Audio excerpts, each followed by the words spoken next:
Bismillahirrahmanirrahim. Alhamdulillah. Wassalatu wassalamu ala rasulillah. Amma ba'd. Assalomu alaykum va rahmatullohi va barakatuh. Azizlar, Ramazonga doir savol-javoblar mavzusida suhbatlar qilinayotgan edi. Navbatdagi savol: ro'zada ukol olish mumkinmi? O'tgan suhbatlarimizda ham mana shu savol bo'lgan edi. Bunga javob berilgandi. Mayli, shunda ham bo'lsa, batafsilroq javob berib o'tamiz. Ro'za holatda ukol olish borasida hozirgi zamonimizning faqihlari 3 xil fikrni bildiradilar. Dalillarni faqat zohiriga qarab hukm qiladiganlar ukol olish mutlaqo ro'zani buzmaydi deydilar. Xoh o'sha ukol tomirdan bo'lsin, xoh teri ostidan bo'lsin, chunki ro'zani buzish uchun ichga tashqaridan narsa kirishi kerak deyiladi. Bu holatda ichga qoringa hech narsa bormaydi. Haqiqatda dalillarni zohiriga qarasak, ichkariga yetib borgan narsa ochar edi, ukol tomirlardan odatiy joydan kirmaganligi uchun ichkariga yetib bormaydi va ukol ro'zani ochmaydi degan fikrni aytadilar. Birinchi fikr egalari. Ikkinchi fikr esa ikkinchi toifa ulamolar tomonidan aytilgan. Bu toifa ulamolariga bizning yurtimizdan ba'zi bir ulamolar ham qo'shiladilar. Ularning fikriga ko'ra, ro'zada ukol olish mutlaqo ro'zani buzilishiga olib keladi. Birinchi toifa buzilmaydi desa, bular buziladi deydilar. Nima uchun? Hidoya sharif kitobida badandagi biror jarohatga quyuq dori qo'ysa, ro'za ochilmaydi. Chunki quyuq dori, mana qo'limiz kesilib ketdi. Shuni ustiga unga o'xshashmidi yoki quyuqroq dori qo'yilsa, nima qiladi? Bu narsa ichkariga o'tmaydi-da, ro'za ham ochilmaydi deyishadi. Agar suyuq dori qo'yilsa, suvga o'xshash, ro'za ochiladi deyilgan. Binobarin suyuq dorini ukol bilan yuborish ro'zani ochilishiga olib keladi deyilgan.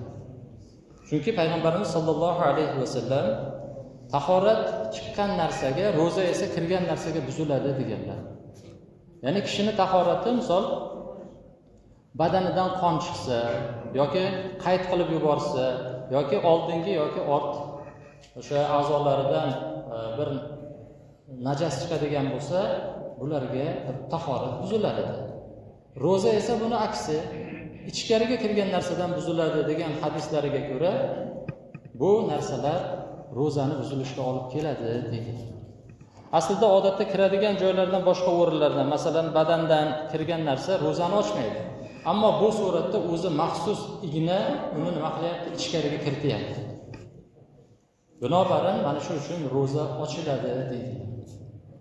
Ya'ni yuqorida birlari ochiladi deyapti, birlari ochilmaydi deyapti. Biz qaysisini olamiz deydigan bo'lsak, o'rtachalikni o'zlariga shior qilgan ulamolar aytadilarki, ukol olish 2 xil bo'ladi deydilar.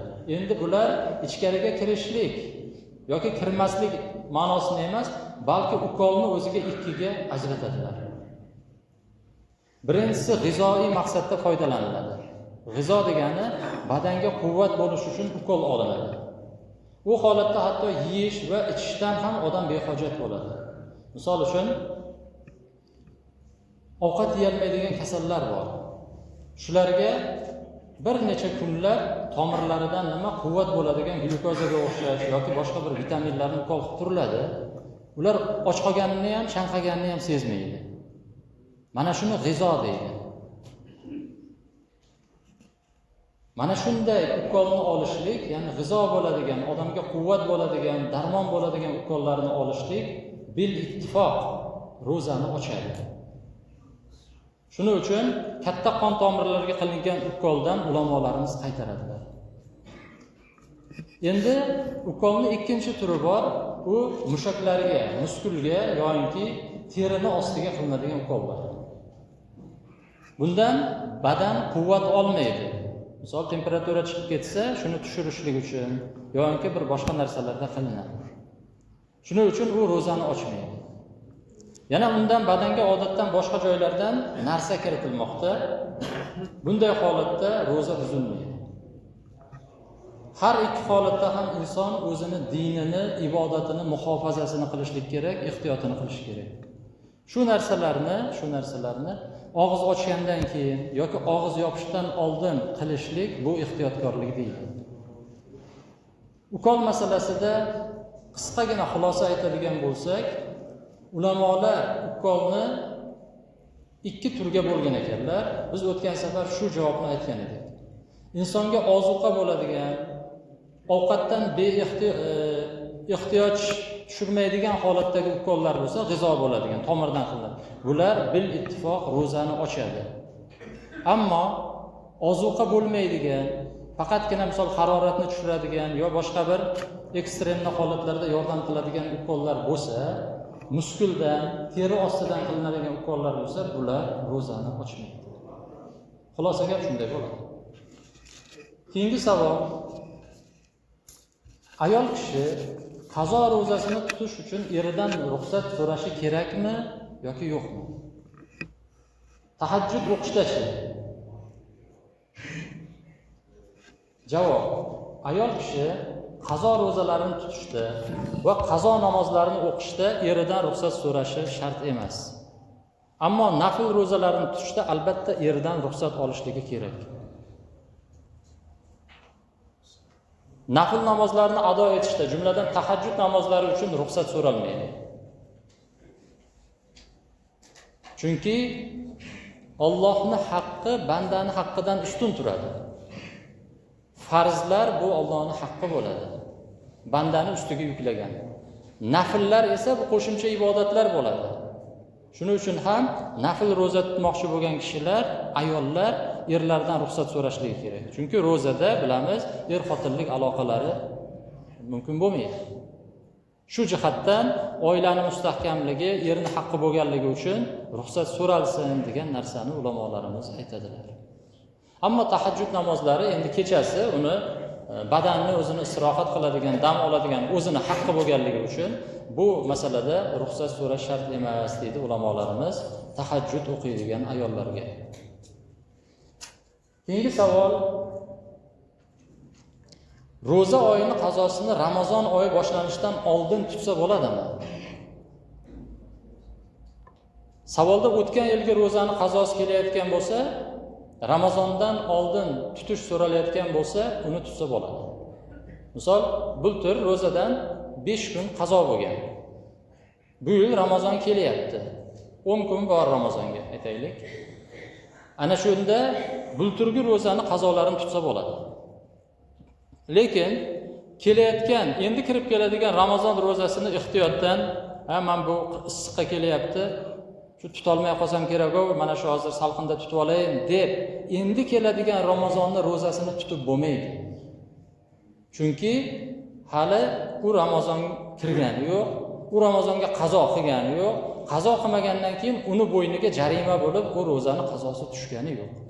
Hali qilinmagan narsa uchun oldindan qazo tutishlik bizda yo'q. Shuning uchun oldinda kelayotgan nimalarni,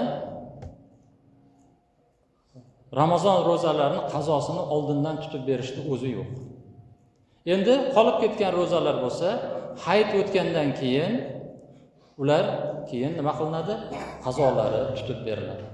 Va qazolardan tezroq qutulishga musulmon ham harakat qilishligi kerak. Xo'p, tarovih namozini jamoat bilan o'qiy olmagan kishi uyda o'qib olish kerakmi degan savol. Mana xatm Qur'onlar bo'lyapti. Ilgari xatm Qur'on yo'q edi. Juda ham qiyin masala edi. Ittifoq davrida, undan keyingi davrlarda bittasida sharoit bo'lmagan bo'lsa, ikkinchisida qorilar yetishmasdi. Mana alhamdulillah hozir sharoit ham bor, qorilarimiz ham bor. Faqat jamoatni kelish yoki kelmaslik o'zini ixtiyorida. Endi mana shuni jamoat bilan o'qib olmagan kishi, o'qiy olmayotgan kishi uyda o'qib olish kerakmi debdilar. Tarovih namozi Ramazondan boshqa oyda topib bo'lmaydigan sunnat amal. Ramazondan boshqa oyda tarovih yo'q, o'qib bo'lmaydi, yo'q tarovih. Shu bois eng afzal ko'rinishda, ya'ni masjidda jamoat bilan o'qishga harakat qilishlik kerak. Ammo masjidda o'qiy olmaydigan odam uyda bo'lsa ham o'qib olish orqali tarovihning sunnatini qo'lga kiritsa bo'ladi. Nima uchun jamoatga targ'ib qilinadi?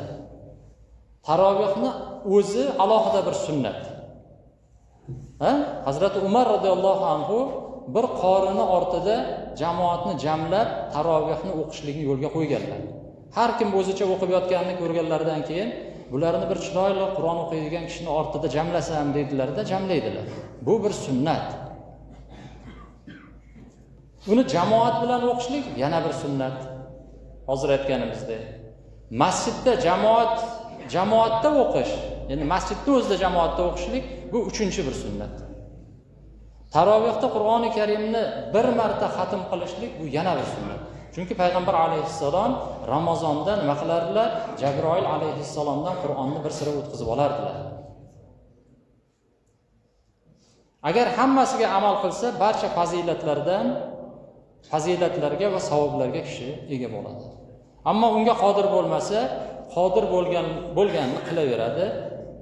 Uyda shuni o'qib olaveradi, lekin jamoatda o'qiganchalik bo'lmaydi. Shuning uchun har birlarimiz bu narsaga nihoyatda e'tiborli bo'lishimiz kerak. Keyingi savol, bir odam og'zidan kislorod yuborib ingalyatsiya oladigan bo'lsa, uni ro'zasi ochiladimi?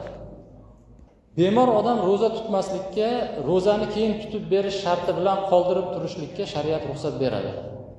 Misol, bir odam kasal bo'lsa, ro'za tutishlik uni sog'ligiga zarar bo'ladigan bo'lsa, shariat yo'q. Nima bo'lsa ham Ramazonda tutasan demaydi. Bo'ldi, seni uzring bor ekan, shu uzr sendan ko'tarilib ketgunicha ro'zangni tutmay tursang bo'ladi. Keyin qazosini bir kunga bir kun tutib berasan deb ruxsat beradi. Endi shunday kasal bo'lgan odamlar shu imkoniyatdan foydalanishligi kerak. Chunki bu Alloh taoloning bandalariga bergan ruxsati. Foydalanish kerak. O'zini qiynab qo'shimcha yana kasallikni orttirib olmasligi kerak. Endi mana shunday holat og'izdan oladigan narsalar ham ikki xil bo'ladi. Xuddi burunga ishlatadigan spreylar ikki xil bo'lganga o'xshash, bular ham ikki xil bo'ladi. Spreylar ho'l bo'lardi, keyin nima bo'lardi? Havo bo'lar edi. Bittasiga ruxsat, bittasiga ruxsat yo'q edi. Bular ham bu holatda bo'lsa yoki gaz holatida bo'lsa, shu shifobaxsh narsalar bilan nafas oldirib davolanish ingalyatsiyada ichga mazkur narsalar ketganligi sababli ro'za ochiladi va keyinchalik bir kuniga bir kun tutib beradi. Farq nimada bu yerda? Farq o'sha nima shifobaxsh bo'lgan narsalar, ya'ni ochadigan narsalar, og'izga yuboriladigan narsalar bu holatida bo'ladi yoki gaz holatida, balonchada gaz holatda bo'ladi. Buni qo'lingizga bunday qilsangiz, gaz bo'lib tushadi-yu, birpasdan keyin tomchiga aylanadi. Bu tomchini tomoqdan, og'izdan o'tishligi ro'zani ochadi. Endi savolda bir odam ro'zani boshlab qo'yib, keyin savoldagidek kislorod olishiga to'g'ri kelib qoldi. Kislorodda hech narsa yo'q, bug'am yo'q, gaz ham yo'q. Faqat havoni o'zi bor. Kislorod odamni nafasini nima qiladi? Ravon qiladi, nafas olishini yengillashtiradi. Va mana shu borada, shu sohada kasal bo'lgan odamlarga aynan kislorod beriladi. Lekin bu taomni o'rniga ham o'tmaydi, suvni o'rniga ham o'tmaydi. Bu qorinni ham to'ydirmaydi, chanqoqni ham bosmaydi. Faqatgina nafasingizni yaxshilab beradi xolos. Ana shunday bo'lsa, u ro'zani ochadimi, ochmaydimi? Sizlarda anchadan beri dars o'tyapsiz-ku, nima deysizlar? Yashanglar. Ochmaydi. Chunki ovqat emas-da, u havo. Shu sababli u ochmaydi. Bu odam nima qiladi? Misol uchun abedgacha ro'za tutgan bo'lsa-yu, hozir kislorod olgan bo'lsa, ro'zasi buzilmaydi. Bunaqangi masalalar oldinda bo'lmagan. Oldinda kitoblarda bo'lgan masalalar bo'lsa, hozirgi masalalar ularga qiyos qilinadi, javoblar olinadi. Ammo bo'lmagan masalalar bo'lsa, Islom fiqh akademiyasi bor, Jidda shahrida, Saudiyada. Ular butun dunyodagi ulamolar yig'ilib, mutaxassislar bilan birgalikda, misol tibbiyot xodimlari bo'ladi, boshqalar bo'ladi, hammasini o'ylab ko'rib, nima qilib, javoblarni aytib, bir xulosaga kelib, keyin e'lon qilinadi. Hozirgi savolning javobi ham xuddi mana shunday. Keyingi savol, Men necha yoshda balog'atga yetganimni eslolmayman. Shu holatda necha yoshdan qazo, ro'za va namozlarni tutishimni bilmayman. Men qachon tutishim kerak debdi. Bir odam 20 ga kirdi. Lekin necha yoshda balog'atga yetgan bilmaydi. Chunki shariatni takliflari balog'atga yetgandan keyin uni zimmasiga farz bo'ladi. 12 da kirdimi, 13 da kirdimi, 14 ga kirdimi, 15 ga kirdimi bilmaydi. Uni bo'ynida 5 yillikmi, 6 yillikmi, 7 yillik qazo bormi, uni ham bilmaydi. Qachondan boshlab tutishim kerak degan savolni beryapti. Endi javobi shunaqa bo'ladi. Aslida yoshligida namoz o'qimagan, ro'za tutmagan kishi balog'atga yetganda o'g'il bolalar ehtilom bo'lishligi, qiz bolalar hayz ko'rgan vaqtdan hisoblab uni zimmasiga qazolar bitiladi. Bu odam bugun 5 vaqt namozni o'qimadi, ro'zani tutmadi deb nima qiladi? Farishtalar uni zimmasiga qazoni yozib boshlaydi. Shuning uchun ulamolar aytadiki, qachon balog'atga yetganini bilmasa, o'g'il bola 12 yoshdan, qiz bola 9 yoshdan hisoblab qazolarini o'qib boshlaydi. Bu ehtiyot deydilar. Chunki hozirgi paytlarda 12 yoshlarda bolalar ehtilom bo'lib qolishi mumkin. Ba'zilar 13 yoshlarda, ba'zilar bundan keyindir, balki oldinroqdir. Qiz bolalar 9 yoshdan, ba'zilari 10 yoshdan shunaqangi holat yuz beradi. Shuning uchun ulamolar aytadiki, ehtiyot yuzasidan qiz bolalar 9 yoshdan, o'g'il bolalar 12 yoshdan boshlab qazolarini hisoblab tutib o'qib bersinlar deydilar. Abul Fazl Mavsiliy aytadilarki, o'g'il bola balog'atga yetganini aytganda tasdiqlanadigan eng kam muddat 12 yosh degan ekanlar. Qiz bola balog'atga yetganini aytganda tasdiqlanadigan eng kam muddat 9 yosh degan ekanlar. Bundan boshqa gaplar ham aytilgan, lekin mana shu so'z ixtiyor qilingan degan ekanlar. Shuning uchun xulosa gap, bilmagan odam uchun 12 yosh o'g'il bolalarda, 9 yosh qiz bolalarda ana shundan to hozirga yetib kelgan vaqt qancha bo'ladigan bo'lsa, yillar hisoblanadi-da, bir kunda misol 5 vaqt namoz zimmasida qazosi bor, bir yilda bir marta shu Ramazon ro'zasini 30 kunlik qazosi bor ekanligi hisoblab qazolari tutiladi. Vaqtimiz bo'lib qoldi. Va axiru da'wana alhamdulillahi robbil alamin. Assalomu alaykum va rahmatullohi